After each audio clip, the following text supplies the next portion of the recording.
Once upon a time, this fat Italian plumber and the skinny Italian plumber wake up from a coma, and they're hungry. They're hungry, so they want to go to the supermarket. So they grab what they want to be floating coins in their wallets, and they were quite disappointed and shocked that their floating coins were no longer floating.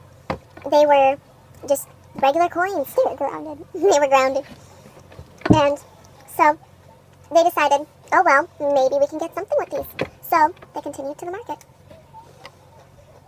They met up with their lady friends, Princess Fruit and Princess Flower.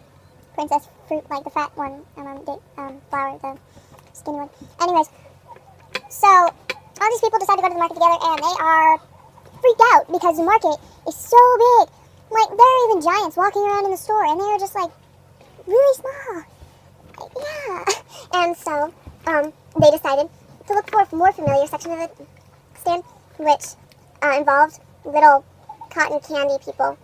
And they liked these people because they were nice, and they always helped them out in a tough situation, and they always had the supplies that they needed for anything, supposedly. So they went to go find these little cotton candy people. They ended up in the toy aisle, and they got some Hot Wheels. And they took those Hot Wheels. They were kind of big. They were like, he was cooking. That's about the size of a wheel. They get another wheel, and then they get the car. So they grabbed a whole package of Hot Wheels. And the pink one went to Princess Fruit, and then the orange one went to Princess Flower, and then the green one went to the skinny Italian plumber, and then the red one went to the fat Italian plumber. So they were racing around the store and everything, picking up little pennies that everyone dropped. Now these strange people and these giants were just dropping all this stuff, so it's like raining down change. And occasionally, there were these big silver ones that would drop down. They decided not to pick those up because they liked the shinier, better ones, kind of.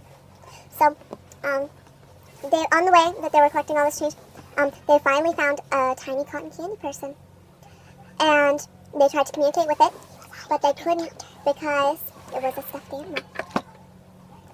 And we thought it was the most offensive thing in the world, so they decided that they were going to take that thing, dig a hole in its butt, hide in it like a costume, and walk around in it like it was possessed. Why would they do that? That's gross. Because they're like, hey, you framed our friend, the cotton candy man.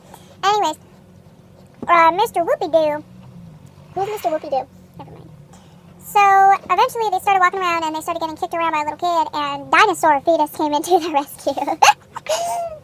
In egg form, and then the dinosaur fetus grew into a wonderful dinosaur. And they were in different colors. Oh, yes. Rainbow. I like the pink one, and the blue one, and the yellow. Oh, I like the blue one. Oh, and they have pre-embryoed saddles. And the tongues are built-in. Built-in saddles. Yeah. They were like really long. So they helped pick up the coins. They basically ate all the coins, and they took them out of the cotton candy man's butt, and they took him to a safe place, which was on the top of a loaf of bread.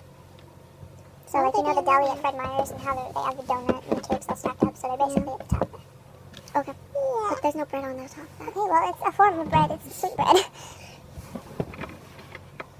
So, they decided to get off and explore, and so they got off of their dinosaur fetuses that were rainbow-ified, and they were walking around.